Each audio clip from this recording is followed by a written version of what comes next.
Coming up on today's episode.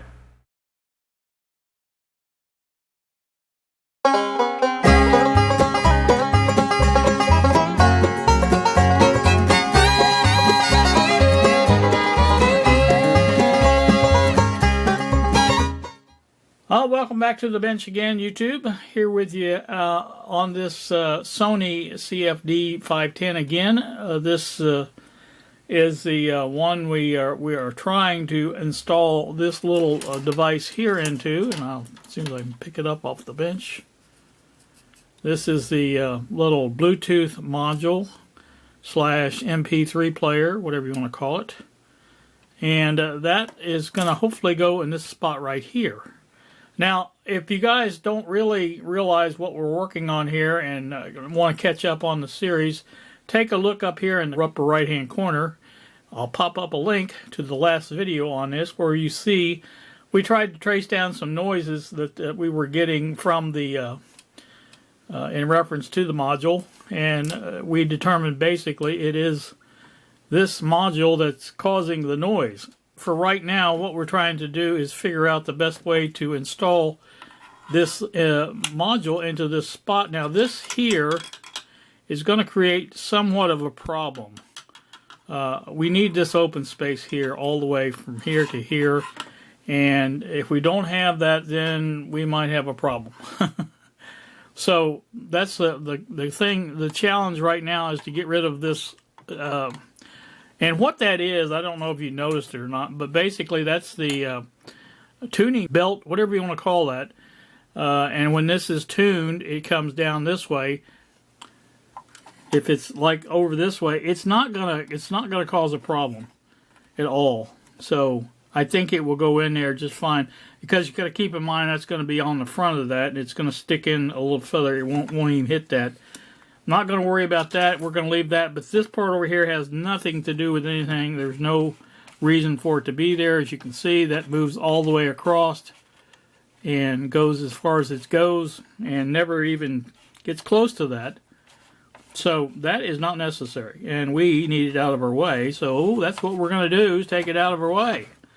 That's the thing to do. So let me figure out the best way of doing that without breaking out too much other plastic that may be necessary. I don't think there is anything, but again, what I want to do once I get this done is to basically cut a hole, drill a hole, whatever you want to do, mark a hole right here in the center of the space here, the flat space that you see here, and that will give my I can go to the front then and use that to cut out the dimensions of the opening that we need, and we can cut it from there. That should provide us with, exactly what we need, because if we're in the middle of that, we will be down low enough and we will be over low enough to make it all work. So that's the plan on that. Let me see if I can cut this out, and then we'll go from there. So hang on, we'll be back. All right, well, what you see there is my rough cut outline. That's where I'm going to start at. Now, that's not going to be... I purposely made it a little bit smaller than it needed to be, and so that's where it's going to be. Now, I didn't really want to go that low, but as you saw on the other side, I was kind of forced to use that area because that was really all that was there. So basically, that's where we're going to put it, and it will fit in there really nice. And like I said, if I can get the cut right and all that stuff done just perfectly. You know me, that's not going to happen. But like I said, I got to do as best I can, I guess. And like I said, that's what it looks like before I cut it. Now, next time I show it to you, it should be cut out. Now, at that time, we'll use our little bracket, whatever you want to call that thing that goes on the front, and put it in there as best we can and see how much it's got to be cut out. And that's the procedure. And from there, we'll probably use files instead of the cutoff wheel on the Dremel, because that Dremel cutoff wheel gets a little bit wild, and it doesn't actually allow you to do fine cuts or fine measurements. So the file will be able to get in there and get just exactly what I want off and go from there. So all right, that's going to do me for this one. Like I say, next time up, we should maybe see a hole. Well, we see holes now, but more a big hole. That's what I mean. So, all right, join me then. All right, well, now we are back with the rough cut done. It is very rough. I didn't get up to my line, but very close to the line. And I've got some shaving to do around here. I've got the tip on the Dremel like this to go through and just basically trim out the pieces that need to go. You can see that's nowhere near the line. Now this is, but this here is not, so it needs to come over this way a little bit more. I'm going to double check with my measurements and make sure that it's going to be, you know, plus I could use this as I wanted to, I guess, and just kind of stick that in there. And you can see it doesn't actually fit yet, so we're still good to go. Now these, there might be some, you know, irregular corners here as far as the way it fits in here. That's not a problem. All that can be covered up with black silicone or something like that. That's not a big deal. Like I say, I may even use that to glue that in. That would probably be the best. I never even thought about that. I've got black silicone to use, so I might do that. So I found the best way to do this is just taking, I can watch it cut as it cuts, and it's a lot easier to do it that way, I believe. So that's what I have been doing, and so everything's working out pretty good. I'm happy with the way it's coming out, and like I said, it's going good. So all right, we'll update you again soon. All right, as you can see, we have it in there. It is a rough fit. I don't have it down. It needs to be shaved. The file needs to come out now, and I need to shave off the rough edges around that so it fits flat down against there. Once it does, I can fill in the holes here, like there, and that. That's, like I say, any holes that's left over. You see there's a little bit of a hole up there where I drilled. Not a big deal. These things can be filled in with that black silicone, and you'll never ever see them. So, like I said, that was my plan all along, because I figured, you know, cutting with the Dremel is a little bit rough, but I think, you know, starting off with the drill like I did, I think it come out a little bit better this time. It's nice and even right there. You can see it's even all the way around. So it looks really good. I'm happy with it, but like I said, I need to shave off now with the files and get everything shaved to where it fits down in there. It's in there, but again, like I say, it is not sitting down flat. It needs to be down flat against the face of this in order to be correct. But you can see the outline of where it needs to be filled in, and both on the top and the bottom there. So no big deal there. And like I say, that it will work out well. But anyway, that fits in there like that. Just like that, and then screws back down and holds it in, and that's all there is to that. But again, we'll get all our wiring done and stuff like this. We can do this last. We can push that into that and screw it in once we've got all the wires set like we want them.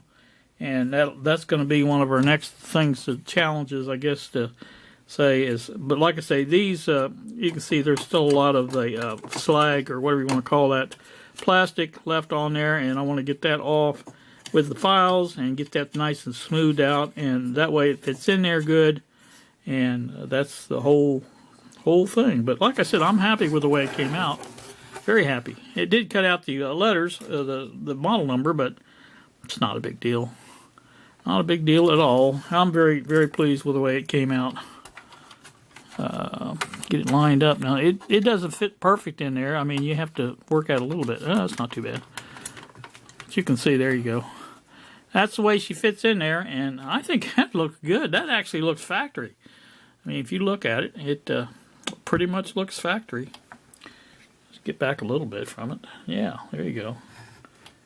That doesn't look bad at all, and I'm happy with that. Again, like I say, once I get it filed down and get this even closer, that'll even be better. So, all right, that's our update for now. We'll be back. All right, well, there you can see it with a little light on it, so you can see how well it fits. It is shaved now. It is ready to be glued. And I do have the back part in just to make sure everything was fitting as it should, and it does. And like I said, once it is glued in there, we can take the silicone. I am going to go ahead and use the epoxy, I believe, just for sheer strength. And then I can fill in with the black silicone. I think what I've got is the adhesive for the weather stripping is what I've got. That should work just fine, I think.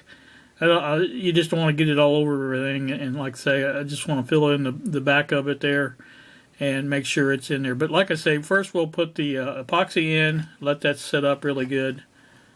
No problems. It looks good. I'm very pleased with how this turned out. Anyway, that's a good look at it. And like I say, next time you see it, it should be glued. So, like I say, we'll get that done and we'll be back. Alright, well, we are back once again. It is the next day. This has had some time to set up. It's still not done yet. I noticed I always use the mixing tray as my judge on how hard this is getting, and it's still soft in the mixing tray. The problem is with this last epoxy that I bought, Loctite, I guess. And that's the kind I had before. It worked fine, but this one here, the resin side comes out real easy, and the hardener side does not come out hardly at all. So that is the problem there. So like I said, it's still got, I've got stuff on me from just holding that tube. But that, I don't know if you can see it, but there's a little runny spot on this side here, and that's what that is. That resin is just liquefied and running down on the, what do you call it there. But overall, it doesn't look too bad. For my first attempt on a boombox, this is not bad. I'm not going to complain too much. As long as it works and it doesn't look half bad.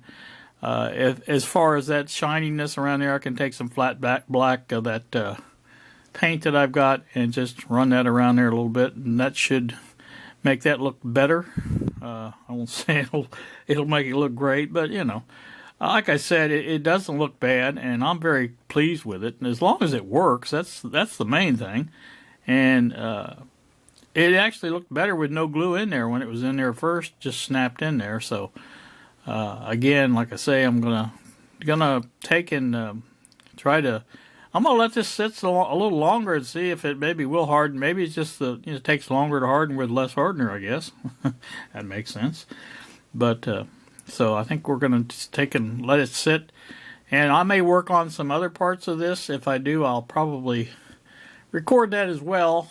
But for right now, on this part of it, I think we're gonna leave it sit. I'm gonna clean this off again over here.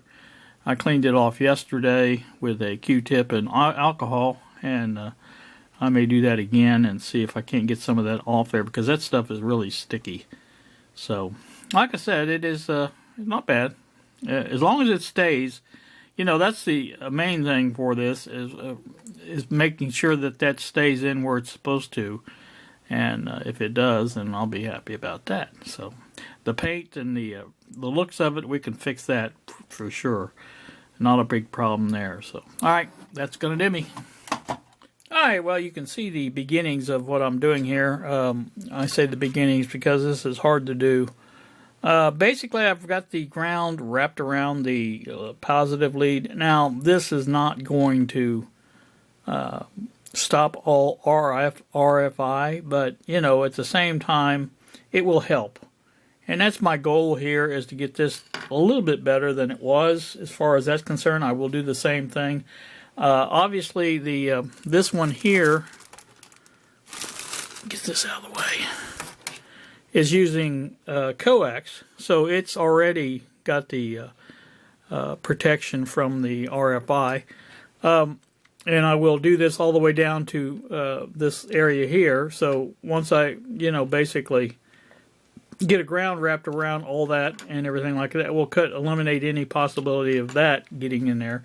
Now this obviously has to be shortened some when I get this back into the case, and once I do that, then you know, I can go ahead and get these things. I've got this cut where it's long enough. That's where it's got to go down here on this one, and that should be plenty long enough there. So let me give you the other end. Now this is where I got it soldered in here on this end.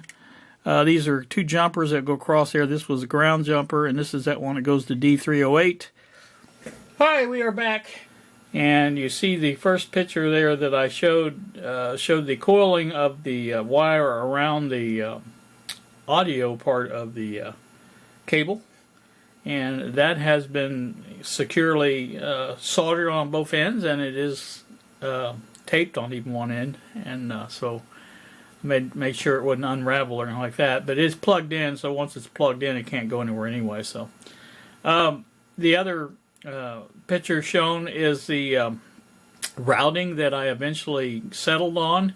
As you can see in the picture, everything is out of the way of everything else, and that's the main goal there. And so I know everybody's kind of wondering what's the verdict after the shielding of the audio, and let's see what it is. Let's see what we got here.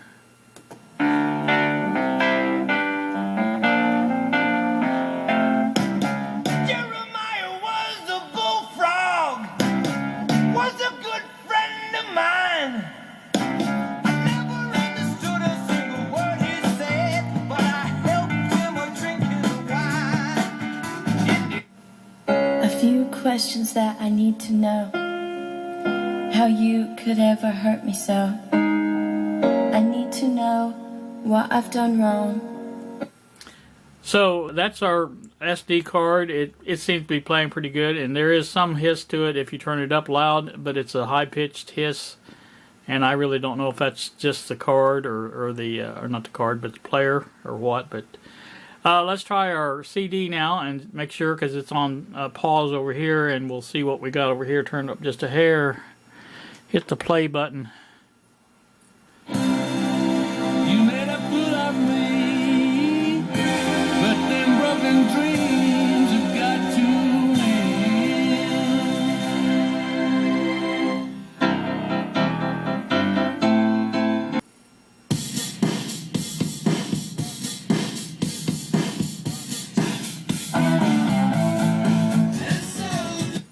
There you go, that CD works just fine. Radio plays well. I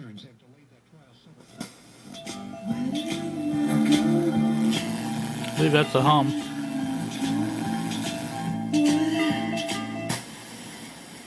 ABC and ESPN. This is USA News. It's our local station.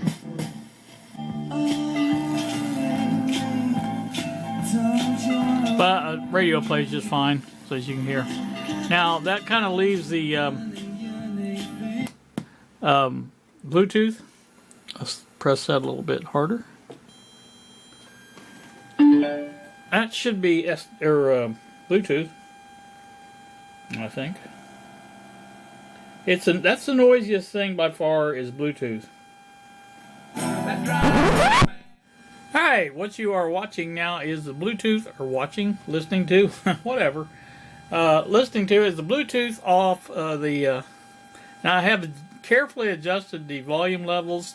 I found that the volume levels had to be adjusted on the Bluetooth module in order to cut down a little bit more on the noise.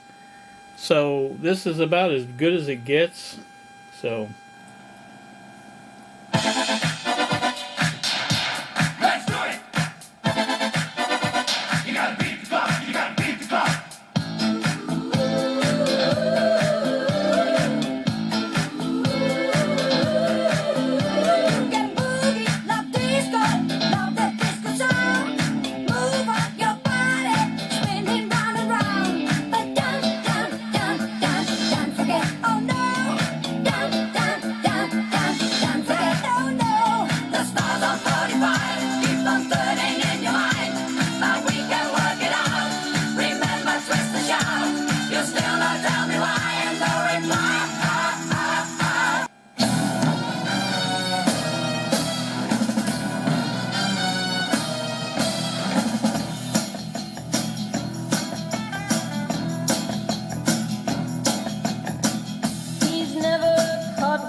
but he's the last of the secret agents, and he's my man.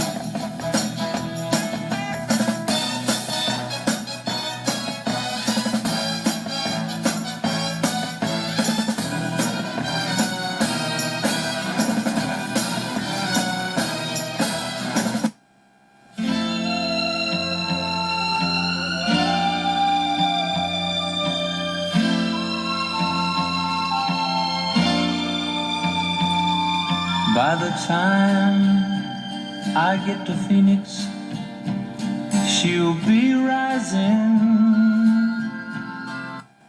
Alright, well there you can hear, if you just leave it open like that, you do hear noise, but while it's playing, it's not too bad. And again, that is with the volume level adjusted, I think pretty much to max on the Bluetooth adapter. And on the phone, pretty much the same. But that way you don't have to turn this up as much, and you don't have to hear that noise as bad. So that's part of the reason, part of the thing there. I'm going to turn it down a little bit. See, let's switch over to radio. I think's next. Go to klove.com. You make your gift there. You get your name in that drawing to win. That's that obviously Alaskan working. Cruise. See if we get any other stations on this. Season. You're like, that's... Oh, there you go. Wouldn't still cry sometimes. Wouldn't have to fake a smile.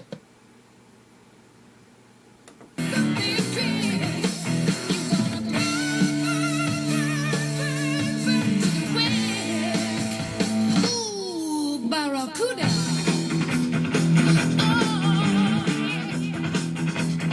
I don't know if I got this up or down.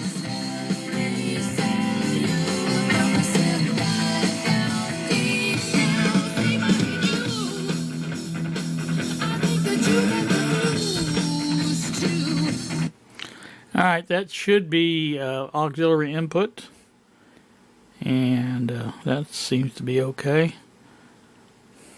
Now this doesn't have an external auxiliary input, this has an internal one, and I guess we could hook that up to something, I don't know what, but let's go back to SD.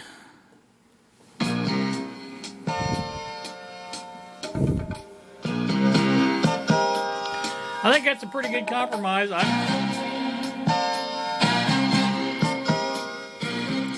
I said, I think it's working good enough. Like I said, this is going to be used by me out in the garage or whatever, and I'll be banging and beating on things. And like I said, you won't even notice the noise out there at all.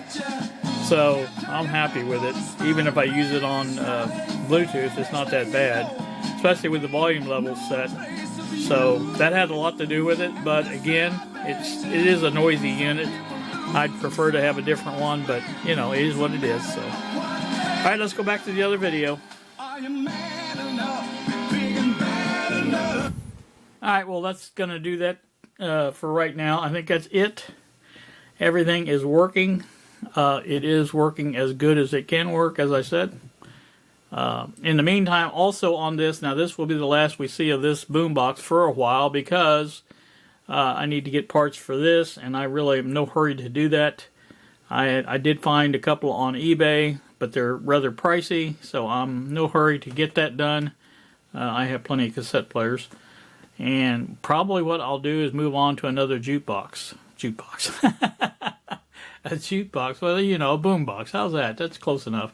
Plus the new power supplies coming up hopefully soon. It was Speed Pack, and I haven't checked the delivery on that lately, but they're usually pretty quick, and getting it here within a couple of weeks, we'll just say. So that's that, and like I said, that's so